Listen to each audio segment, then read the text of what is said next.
आपको लगता है डरपोक होते जा रहे हैं, इसलिए हमें चिंता हो रही है। आप लड़ते जाओ सर। दिन पे दिन लद्दाख की हालत बुरा होते जा रहे हैं। 2000 स्क्वायर किलोमीटर एरिया अतिक्रमण हो चुके हैं। अनावश्यक अपने देश को इस पार्लियामेंट के फोरम पर बदनाम नहीं किया जाना चाहिए। अधीर रंजन जी को भारत अब यह कमजोर भारत नहीं रहा, भारत अब यह ताकतवर भारत बन गया। भारत की तरफ यदि कोई भी आंख उठाकर देखने की जरूरत करेगा तो भारत उसका मुंहतोड़ जवाब देने की हैसियत रखता है और ताकत रखता है। इतना ही मैं कहना चाहूंगा। मैं पूछना चाहता हूं हमारा रक्षा मंत्री जी को, बताइए लद्दाख की हाल क्या है। आपने कहा था कि स्टेटस को एंटी को रेस्टोर करेंगे, यथास्थिति को बहाल करेंगे। कहां बहाल हुई है सर? दिन पे दिन लद्दाख की हालत बुरा होते जा रहे हैं। 2000 स्क्वायर किलोमीटर एरिया अतिक्रमण हो चुके हैं। ये 20 राउंड मिलिट्री टॉक्स हुए हैं, 28 राउंड डिप्लोमेटिक टॉक्स हुए हैं। आज वहां चरवाहों ने जाने नहीं पाते हैं अपना जमीन पे, वो चढ़ाई करने नहीं जा पाते हैं। लद्दाख के लोगों को पूछिए क्यों ऐसा हो रहे हैं, क्यों आप चुप बैठे हैं? अरुणाचल से लेकर लद्दाख तक हाल दिन पे दिन बुरा होते जा रहे हैं। जब गलवान घाटी में इस तरह की घटना घटी, जहां हमारा 20 जवानों को शहादत देने पड़ी, आपने कह दिया, सर्टिफिकेट दे दिया, कोई नहीं घुसा, कोई घुसा हुआ नहीं है। इसमें सबसे बड़ा अगर हिम्मत किसी को मिली है तो चाइना को मिले।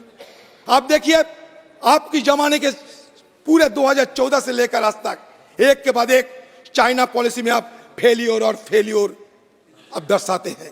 2014 में देखो, 2017 में देखो, 2019 में देखो, 2022 में देखो, कभी डोकलाम, कभी लद्दाख, कभी अरुणाचल, एक के बाद एक देखते जाइए। हमारे फॉरेन पॉलिसी में और सिक्योरिटी हालात दिन पे दिन बदतर होते जा रहे हैं।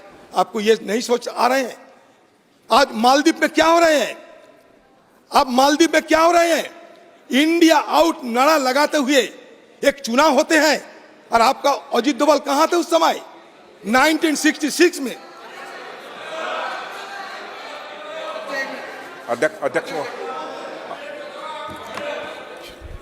अध्यक्ष महोदय, श्री अधीर रंजन जी चौधरी ने चूंकि मेरा नाम लिया है इसलिए मैं खड़ा हुआ हूं। जो कुछ भी इन्होंने कहा है चीन के संबंध में और साथ ही साथ भारत और चीन बॉर्डर एलएसी के संबंध में जो कुछ भी कहा है, उससे मैं पूरी तरह से असहमति व्यक्त करता हूं। उसको मैं व्यक्त खंडन करता हूं और कभी इस पर यदि आप चर्चा की अनुमति देंगे तो मैं अपनी बात उस पर मैं रखूंगा। सर, चीन पे चर्चा नहीं होते, चीन पे सवाल नहीं लेते सर। सर मैंने आपसे इजाजत लिया था सर, मैंने आपसे इजाजत लिया था कि मैं सिर्फ पॉलिसी में बात करूंगा सर, और कुछ नहीं। राजनाथ सिंह जी, पिछले कई सालों से बार बार हम लोग गुहार लगाते आते हैं कि चाइना के बारे में चर्चा हो, चर्चा हो, चर्चा हो। चाइना आज सीइंग ऑफ पाल की चलते हमें घेरेबंदी कर रहे हैं। आपको ये नहीं देख पाते हैं आप? अरे मालदीव हमारा हाथ से निकल जा रहे हैं। मिनी कॉय से 70 नॉटिकल किलोमीटर दूर में है मालदीव। आपको 8 डिग्री चैनल की पता है? 8 डिग्री चैनल मिनी कॉय से मालदीव के अंदर चलते हैं। लक्षद्वीप से मिनी कॉय के अंदर 9 डिग्री चैनल और मिनी कॉय से मालदीव 8 डिग्री चैनल। भूगोल आप देख लीजिए। हमारे लाइन, हमारे सी लेन ऑफ कम्युनिकेशन जिसको कहता है स्लॉक, एक तरफ हरमुज, एक तरफ मलक्का, अरे एक तरफ हरमुज, एक तरफ मलक्का। अध्यक्ष महोदय, मैं gulf of Aden. Please please please please please अध्यक्ष महोदय, मैं इस सदन को आश्वस्त करना चाहता हूं कि भारत अब यह कमजोर भारत नहीं रहा है, भारत अब यह ताकतवर भारत बन गया। भारत की तरफ यदि कोई भी आंख उठाकर देखने की जरूरत करेगा तो भारत उसका मुंहतोड़ जवाब देने की हैसियत रखता है और ताकत रखता है। इतना ही मैं कहना चाहूंगा। और अनावश्यक अपने देश को इस पार्लियामेंट के फोरम पर बदनाम नहीं किया जाना चाहिए। अधीर रंजन जी चौधरी, कभी कभी कभी कभी कभी चर्चा करनी होगी तो हम आपसे चर्चा कर लेंगे। मैं कोई मानगढ़ंत बात नहीं करते। राजनाथ सिंह जी भरोसा रखो, मैं भी एक शेयर होल्डर हूं इस सरकार की, देश की। मैं जो कहे जाते हैं, ये औपचारिक तरीके से जो कहे जाते हैं, पेपर में कहिए, टीवी में कहिए, उसी को मैं जिक्र करते हैं। प्लीज प्लीज अधीर रंजन जी और 2000 अधीर रंजन जी, रक्षा मंत्री जी ने आपको स्पष्ट कर दिया हर विषय पर कि हम कोई भी चीज पर समझौता न करते हैं न करेंगे।